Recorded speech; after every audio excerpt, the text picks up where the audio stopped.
So we've been working really hard on all of these tools and these skills that we can use to solve tricky words and to read our words smoothly so that we better understand what's going on in our books. And that's called checking that we're getting it. So readers check that they're getting it as they are reading. And what that means is you're thinking about if you are really understanding what's happening in your book as you are reading those words. So checking that you're reading the words correctly, and then also that you are understanding what the words are saying and meaning in the book.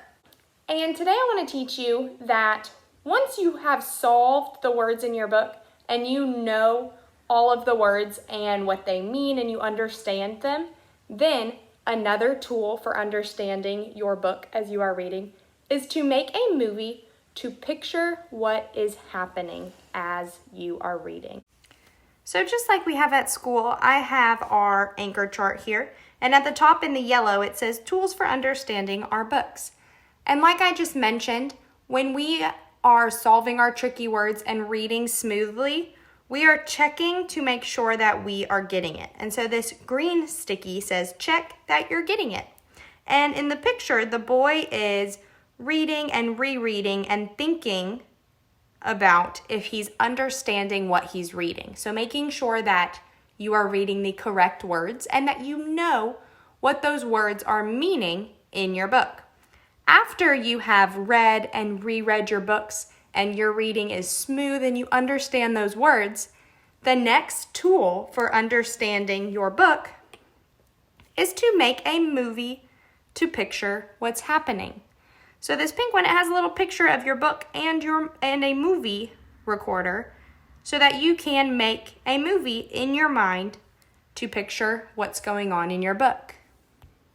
Now, most of our books have pictures on the pages, so we look at the pictures to get a better idea of what the words are meaning and what's happening in the story. But sometimes you might come across a book that doesn't have pictures, or even with your books that have pictures, it's important to make a movie in your mind to make sure that you are understanding and you're visualizing what's happening in that book. So the word visualizing means that you are seeing in your mind what you are reading or what you are saying. And that's what really strong readers do so that they really understand their books and the words that they are reading. So right now I'm going to read just one page out of this book, and you're not going to see the pictures or even the words. I'm just going to read it, and then I'm going to model for you what it looks like to make a movie in your mind, and then you are going to get a chance to do it. So this one page of this book says, "We were all sitting around the big kitchen table. It was Saturday morning, pancake morning. Mom was squeezing oranges for juice. Henry and I were betting on how many pancakes we each could eat, and Grandpa was doing the flipping." So even though we don't see pictures and all I'm reading is words, there were so many words in there that are really big, important describing words to help me to see in my mind what the family is doing. So it says things like big kitchen table. So right away I'm picturing a big kitchen table. And I know what those look like and I could draw it and I'm visualizing it in my mind. And then it says things like pancake morning. So I'm thinking that next to the kitchen table is the pancake mix and they're making the pancakes. And then it says Mom was squeezing oranges for orange juice. I'm visualizing a mom squeezing oranges. Henry and I were betting on how many pancakes we could each eat. So I'm visualizing the two kids sitting at that big kitchen table talking, and then Grandpa was doing the flipping. So then the grandpa is flipping those pancakes. So I have this big picture in my mind of what's happening just by reading the words in that book. And I can jot it down and draw a picture of what I'm visualizing to better understand it even more. So I'm going to do that now. Using what I just read, I'm going to sketch a picture of that movie that I saw in my head as I was reading those words. So I said that there was a big kitchen table, so I'm going to draw a big kitchen table. And then in the words, it talked about how the mom was squeezing oranges to make orange juice. So I'll put a little orange, and it's okay that it's not perfect because we're just going to do our best. And I'll do a little jar, and so she's making the orange juice. And then, let me put it on a table. And then it also said that the two kids were having a conversation. So I'm going to put them at the table, talking.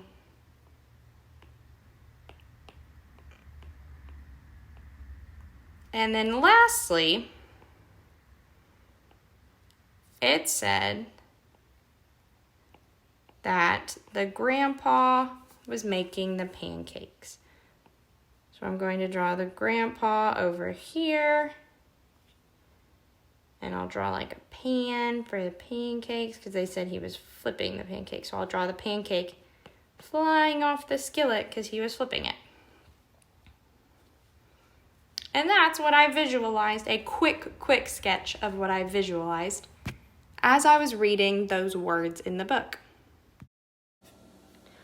Okay, so I am going to read a part of a story, not the whole story, but just a little part of this story to you. But I'm not going to show you the pictures or even show you the words because your job is to listen. And when you are listening to what I am reading to you, I want you to try to visualize it, which means try to picture it in your mind as I'm reading it. So you make the pictures. Since I'm not showing you the pictures in the book, you make those pictures in your mind. So I'm not going to tell you what book this is. Some of you or most of you have probably read this book or know the story. But as I start to read, just try to paint a picture in your mind of what is happening in this story. So I'm going to start. There lay the tiny town of Chew and Swallow. In many ways, it was very much like any other tiny town.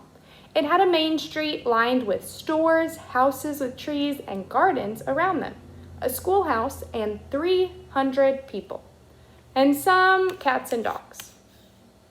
But there were no food stores in the town of Chew and Swallow.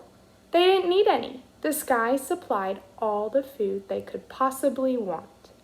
The only thing that was really different about Chew and Swallow was its weather. It came 3 times a day. Breakfast, lunch, and dinner. Everything that everyone ate came from the sky. Whatever the weather served, that was what they ate. But it never rained rain, it never snowed snow, and it never blew just wind. It rained things like soup and juice. It snowed mashed potatoes and green peas. And sometimes the wind blew in storms of hamburgers.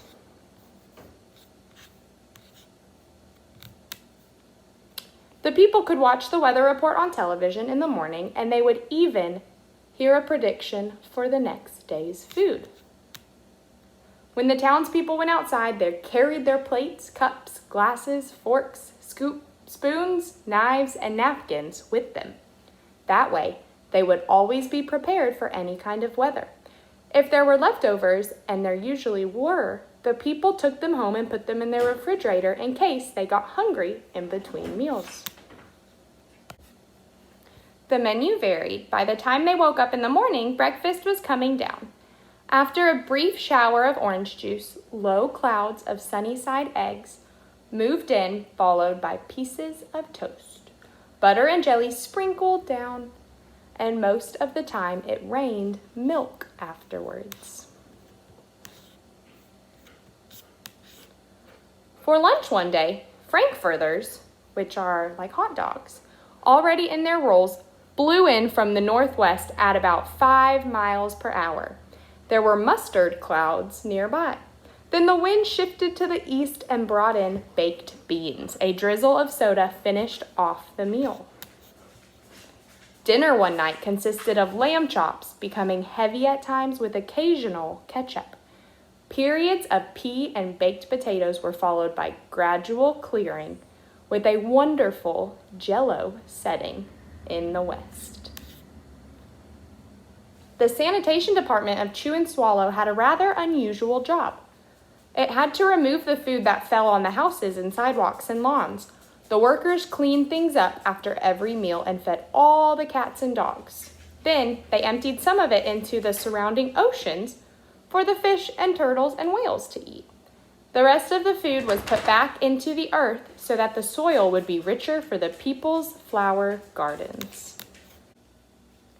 So now you are going to go and draw what you visualized, what you saw in your mind as I was reading that book to you. And of course, after you upload your picture of the drawing, then you will go off and you will read your own books for 20 minutes.